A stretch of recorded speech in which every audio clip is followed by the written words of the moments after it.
అందరికీ మన్నాత. ఈరోజు మనం చెప్పుకోబోయే వాక్యం ఏమిటంటే సామెతలు 16 అధ్యాయము 7వ వచనం. ఒకని ప్రవర్తన యెహోవాకు ప్రీతికరమగునప్పుడు ఆయన వాని శత్రువులను సహా వానికి మిత్రులుగా చేయను.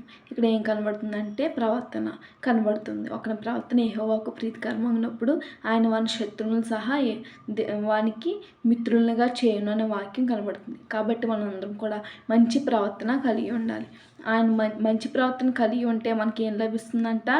దేవుడు శత్రువులను సహా మిత్రులుగా చేస్తాడంట.